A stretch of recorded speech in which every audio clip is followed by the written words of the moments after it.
Ayan, hello guys! Good morning. Good morning sa ating lahat.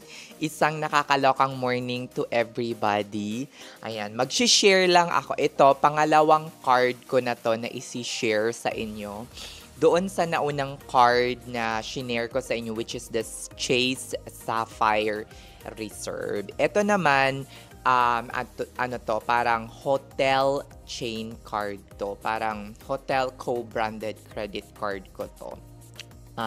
Gusto ko lang i-share. Alam niyo naman yung yung vlog ko. It's more on sharing kung anong meron ako. O, 'di ba? Bongga. Shalak. Ayan, gusto kong i-share sa inyo itong takpan natin para hindi siya masyadong kita. Ayan, itong Chase hindi siya Sapphire. Chase IHG One Rewards Premier Credit Card. Again, Chase One Rewards Premier Credit Card. So gusto ko lang i-share sa inyo kung ano yung mga benefits at kung bakit ako kumuha nito. First and foremost, kumuha ako ng Chase IHG One Rewards Premier Credit Card because nagta-travel nga ako and mas convenient, mas magiging practical para sa akin kung meron akong ganitong card. Ayan. Nakuha ko itong card na to this year lang, I think March or April of 2023. Ayan. First and foremost, magkano yung annual fee nitong card na ito? Ang annual fee ng card na to is I think $95 or $99, mga ganon. 95 or 99 USD po. So, ang nakuha kong welcome offer sa card na to is 165 IHG points plus yung minimum spending. So, I think ang total na nakuha ko dito is around 175 to 180,000 IHG points. Para po sa hindi nakakaalam, ang IHG ay Intercontinental Hotel Group, parang mga ganun. Basta, group of hotel siya na company. Included yung mga Holiday Inn, included yung Intercontinental, included yung Crown Plaza, included yung mga Holiday Inn Express, yung mga Voco, kung naririnig nyo yun. Ano pa? Parang yun lang yung alam ko. Mga Intercontinental, ganyan, Crown Plaza. So, marami pa siyang, marami pa siyang hotel, pero yun lang yung pinakasikat na alam ko na IHG hotel. So, sabi ko nga sa inyo, during, yung welcome offer nila is around 100. Total na nakuha ko is around 180,000 IHG points. At ang worth ng 10,000 IHG points, kung hindi ako nagkakamali, is around nasa mga depende kasi kung paano mo siya i-value. Pero usually around 50 to 60 USD. So, depende kung paano mo siya i-value talaga ng bonggang-bongga. So, ang total na worth ng 180,000 points na yon is around maybe around $800 to $1,000 depending on how you will be able to use it. 'Di ba? Bongga! Pwede na. O, 'di ba? Meron kang parang return or cashback. Yun nga lang, hindi yun siya actual na pera. Gagamitin mo siya para mag-book ng mga hotel. So, for example, bigyan ko kayo ng example ng stay ko sa Holiday Inn in Bangkok, Thailand, nung recent trip ko. I stayed there for like 5 days and 4 nights. I have paid 42,000 points. O, diba? Holiday Inn Bangkok Silom for 4 nights. I only paid actually 3 nights kasi kapag magbabayad ka ng True Points, kapag meron kang credit card na to, the 4th night will be for free and you only have to pay the first 3 nights. Pag magbabayad ka True Points. Pero kung True Cash or credit card, babayaran mo pa rin yung 4th night. Pero kapag magbo-book ka through points, the 4th night is for free. Babayaran mo lang yung 3 nights. So, ang nangyari sa akin, binayaran ko lang yung first 3 nights and the 4th night is free. So, I have booked early in advance kasi mabilis siyang maubos. Yung mga slot na bookable through points. O, diba? Kasi nagmamahal din siya. So, I booked that in advance, like 2 months, I think, in advance. So, I only paid 42,000 points for 4 nights, mga syalak. Nakakaloka. O, diba, bongga? I have stayed there for free for 4 nights. Hindi siya for free actually kasi binook ko siya through points na nakuha ko sa welcome offer na to. So, 42,000 points for 4 nights and 5 days. O, diba? Bongga! Pwede na.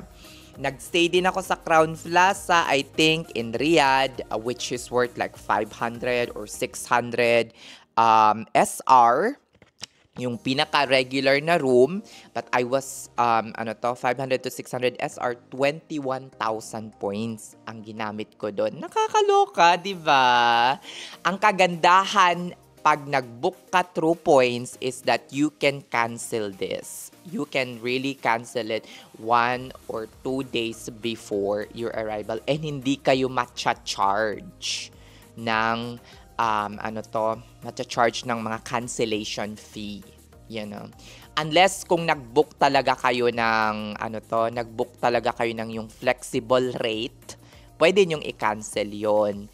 Pero, through credit card or through pera, pwede i-cancel yun. Pero medyo mahal yung mga ganong rate sa mga IHG hotels. So, ang kagandahan ng card na to, kahit nag-book ka pa ng pinakamababang points, tapos early, ganyan, tapos kinancel mo, walang matcha-charge sa'yo at mababalik ng buo yung points na ginamit mo. So, di ba, bongga, napakababa lang yung annual fee, which is $99.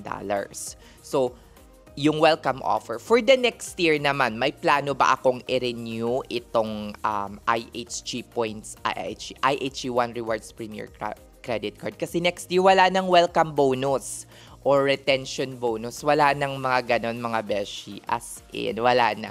Pero, on the second year, since wala nang welcome offer, mga inday, iisipin mo or pag-iisipan mo kung worth it pa bang i-renew itong card na to. Kasi on the second year, merong ibibigay na 40,000 points.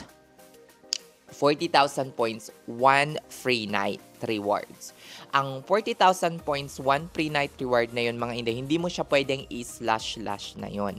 Parang 1 free night ang ibibigay sa'yo ng IHG na merong maximum na 40,000 points na paggamit. So, in short, kailangan mong mag-book ng hotel or IHG hotel na worth 40,000 points. Pero, sa halaga nun na 40,000 points, which is around like $200 or $250 per night na mga hotel, ay worth it naman kasi nga $99 lang yung ibabayad mo and at the same time, makakakuha ka ng free night sa isang hotel na worth 40,000 points, which is around $200 to $250 na na free nights rewards on your second year. So kung i-renew ko pa ba to, yes, definitely I will retain this card. I-retain ko ang card na to for the second year or maybe third year. O, diba? Bongga. So, yon.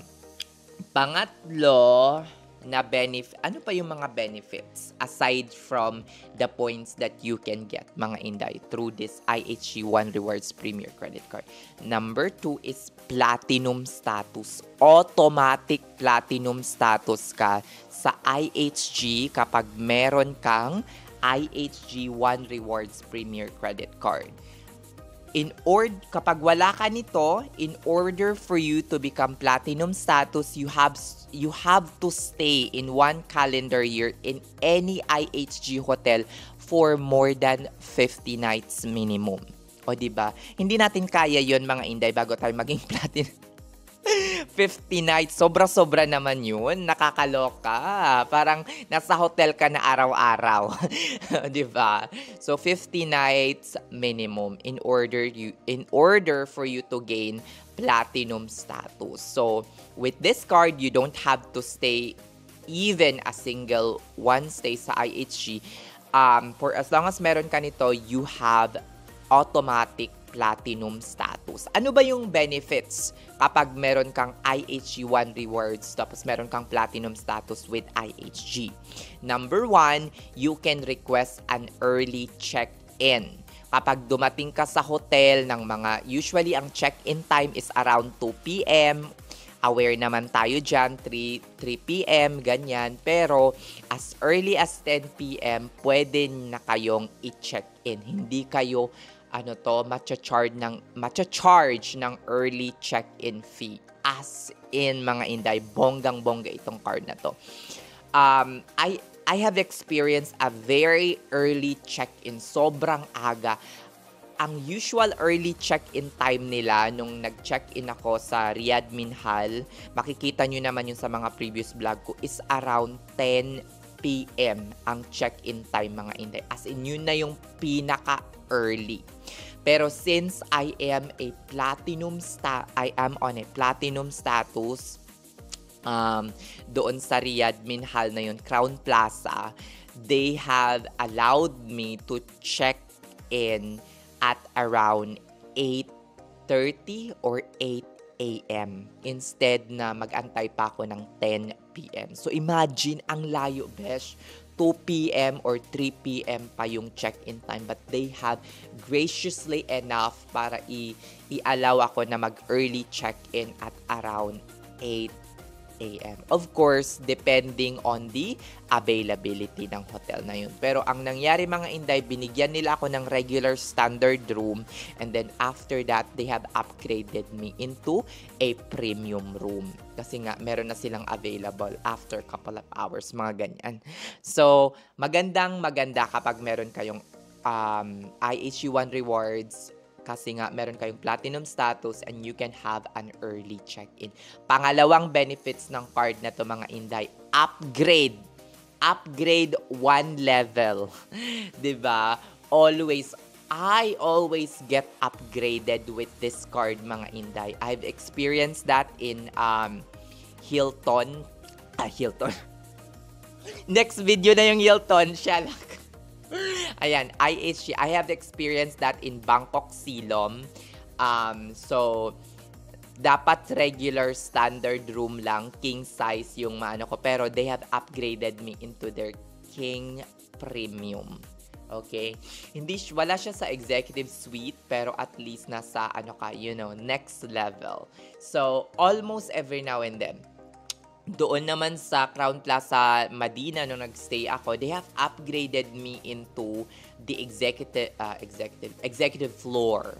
So, yung yung hindi lang maganda is that I asked for a lounge access, kasi usually if my room is upgraded to the executive floor, usually I have an access to the executive lounge. Like for example, kapag nagsistay ako sa Hilton, if I'm upgraded to the executive floor, meron akong access sa executive lounge. But in some IHG hotel, even if upgraded yung room mo sa executive floor, still, they don't give you an access sa executive lounge unless na-book mo siya in advance, in which mas mahal yung mga room rate na mayroong executive lounge access. So, ang sabi sa akin, ang room lang yung na-upgrade, pero yung status ng hindi siya na-upgrade into like wala siyang executive lounge access, in short. So, experience ko rin to sa ibang hotel like Crown Plaza Riyadh Minhal. They always upgraded me into premium room. Diba? So, pwede na. Upgrade is always, almost available sa lahat ng mga IHG hotel kapag meron kang platinum status. Pangatlong benefits is that you get better treatment. As in, ibang-iba talaga yung treatment. You will be they will really acknowledge your status. Like, pagkarating mo lang sasabihin, paulit-ulit. Paulit-ulit talaga. Thank you so much for being a Platinum Elite. Kahit tatawag ka lang sa front desk, sasabihin talaga sa'yo ng parang, thank you so much for being a Platinum status with IHG. We acknowledge your loyalty to IHG, mga ganon. So, ito yung sekreto ko, IHG One Rewards Premier Credit Card. Kung bakit akong merong platinum status. Again, kapag pagdating mo sa any IHG hotel, kapag meron kang platinum status, wala siyang free breakfast with this status. Nakakalungkot lang kasi Hilton, yung gold status nga nila, meron ng free breakfast. Yung platinum status ng Marriott, meron ng executive lounge access, free breakfast. But with IHG, no, you have to climb into another level, which is the diamond status. So, ang IHG merong four level. We have the silver, gold, platinum, and diamond. Okay? So, yung platinum, wala pa siyang executive lounge access, not unless they have upgraded you into a suite that will give you a lounge access. So, yung platinum, wala. Yun lang yung dito. Kasi, usually, sa mga ibang hotel chain brand, yung pang third nga nila or yung pang second highest tier nga nila is meron ng executive lounge access or at least free breakfast. Sa Hilton nga, gold pa lang. Katatlo lang ata yung ng Hilton. They have the silver, they have the gold, they have the diamond.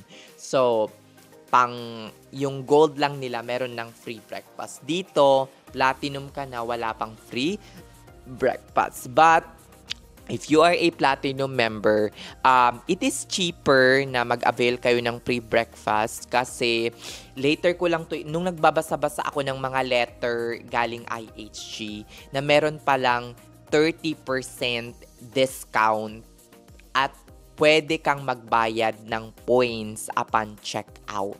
So, ang gagawin nyo lang kapag nag-avail kayo ng ng breakfast is that you have to inform the cafeteria or the restaurant kung saang mang hotel yon. Kunyari sa Crown Plaza, inform them to charge it on your room. You will get 30% discount, and then after that, upon checkout, you can ask the receptionist to charge it through your IHG One Rewards points. O diba, bongga yung ganun mga beshi. Shelak! O, diba? Bongga! So, meron palang 30% discount nung nagbabasa-basa ako ng mga letter. Usually kada check-in ko sa mga IHG hotel mga beshi, meron silang always letter, parang personal letter, parang personalized letter towards you. Konti lang, parang nilagyan lang nila ng name or something, signed by their assistant executive manager or manager, and then they will hand it over to you. Parang nakaka-touch lang. Parang parang you feel more valued pagdating sa mga ganon. Diba? Aside from that, mga beshi, pagdating nyo, meron kayong option, either welcome amenity or food and beverages credit. O, diba? Pwede na. Diba? Meron kayong food and beverages credit. Expect more elevated treatment kapag nasa labas kayo ng US. Especially in Asia and in Middle East. Yan yung mga na-try ko pa lang. Kasi kapag dito sa US, I think marami ng merong IHG One Reward Premier Credit Card. So parang, well, they still value you as a platinum status, as someone who has platinum status with IHG, pero hindi talaga siya kagaya kapag nasa Asia kayo na parang konti lang, halos siguro mga 20 to 30% lang ng mga tao ang merong elite level. Pero elite status. Pero dito sa Amerika, alam nyo naman, marami ding tao ang nagpi-play ng mga credit card points, games, mga ganyan. So, halos siguro mga 70% ng mga naka-check-in or 50 to 60% ng mga naka-check-in sa hotel dito ay merong status. O, diba? So, though upgrade is, 70 to 80% is always available, pero you cannot expect like so much from them. Unlike pag nagstay kayo sa Asia or Middle East wherein less lang ang merong status, so mas makakakuha kayo ng better treatment, 'di ba? Kasi ang IHG One Rewards Premier Credit Card is only available here. Hindi siya like American Express, available siya all over the world, hindi. The IHG only has one bank na nag-o-offer ng hotel chain card nila. Parang ganun. Isa lang talaga, which is the Chase Mastercard. So, yun lang. Wala. Okay? Chase lang. Sa Chase lang kayo makakakuha. Unlike, for example, sa Hilton, meron makakakuha kayo sa American Express, makakakuha din kayo sa Hilton, American Express lang pala. Marriott, makakakuha kayo sa American Express, makakakuha kayo sa Chase, mga ganyan. So, in terms of IHG, isa lang talaga, which is Chase. Hindi nyo siya makukuha anywhere else. Dito lang talaga sa Jomerica. So, you will really feel valued kapag nagpunta kayo ng Asia or Middle East. So, ano pa ba yung, meron pa palang benefits. You will get $120. Dati 100, pero ngayon $120 IHG, Global Entry Credit. So, or TSA credit.